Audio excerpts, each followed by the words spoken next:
Welcome back to the news at 10. Let's talk sports now with Ayotunde Balogun.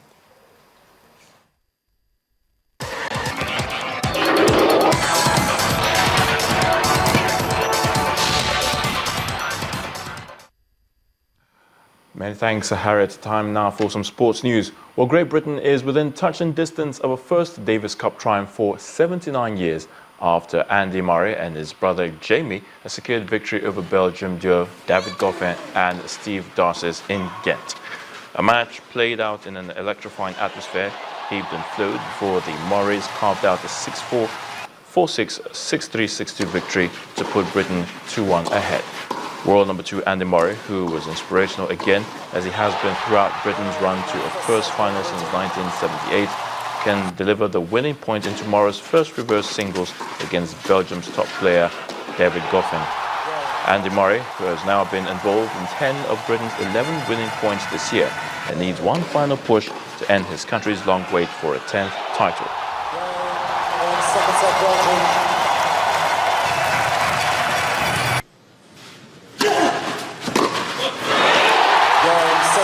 Great Britain 6-4, 4-6, 6-3, 6-2.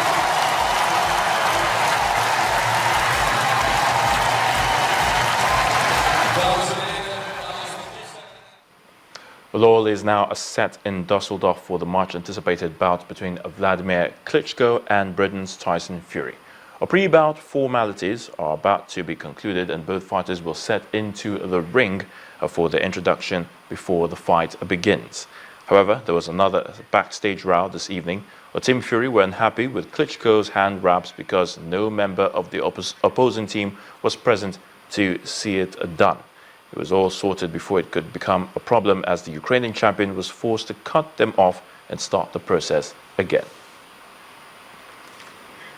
Host nation Senegal have started their campaign at the CAF Under-23 African Nations Cup on a winning note with a 3-1 win over South Africa in the opener. A brace from Ibrahim Keita and a goal from Sidi Sarr in the dying moments of the game gave Senegal all 3 points.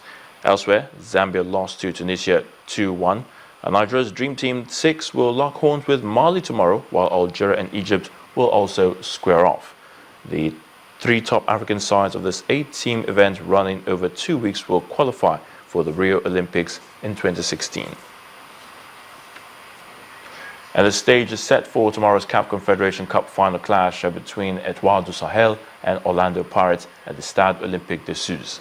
The first leg played in Soweto ended 1-0, leaving the hosts with an advantage if the game ends in a goalless draw. Now the second leg of the final that will decide who wins the trophy, which has never been won by a South African club since the competition came into existence in 2004. Now the game will be played amidst tight security following Tuesday's bomb attack in Tunis, with an earlier kick-off time and a limited crowd seeing the game. Well, in the English Premier League matches played today, Leicester City striker Jamie Vardy scored in an 11th consecutive game, opening the scoring against the United at the King Power Stadium. However, Vardy's record goal-breaking record wasn't enough to give Leicester victory, as Bastian Schweinsteiger equalised to give the Red Devils a share of the spoils. Bournemouth forced Everton to a 3-3 draw at the 12,000 capacity Vitality Stadium.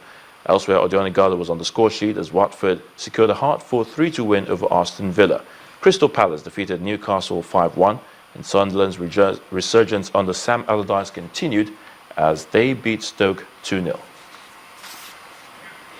Nico Rosberg will start Sunday's Abu Dhabi Grand Prix on pole after out-qualifying Lewis Hamilton for the 6th race in a row.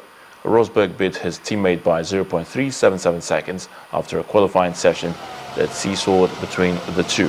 Now Ferrari's Kimi Raikkonen beat Force India's Sergio Perez to 3rd place, but teammate Sebastian Vettel will start 16th after Ferrari miscalculated the lap time he needed to progress beyond the first knockout session.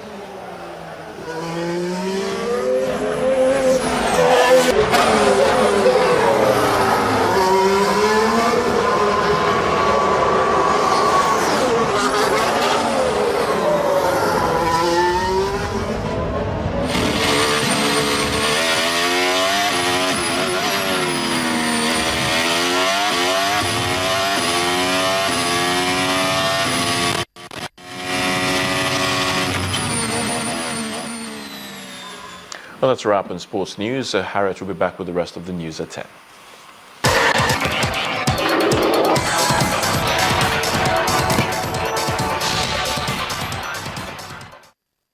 Many thanks, Ayotunde. Now, Russia has made true its threats over sanctioning Turkey for downing its jet, which supposedly violated the Turkish airspace. President Vladimir Putin has signed a detailed package of economic sanctions against Turkey, which covers imports from Turkey, the work of Turkish companies in Russia, and any Turkish nationals working for Russian companies. The decree also urges Russian tour operators to refrain from selling packages to Turkey, while Turkey's foreign ministry has warned its citizens against non-essential travel to Russia until the situation becomes clear. The decree also calls for an end to charter flights between the countries. Turkish President Recep Tayyip Erdogan has refused to apologize to Russia.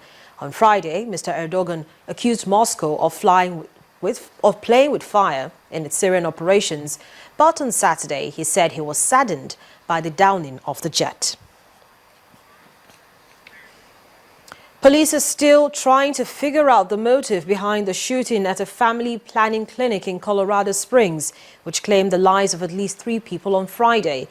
2 civilians and a police officer died in the attack, while 9 others were injured in the 5-hour standoff for the Planned Parenthood clinic.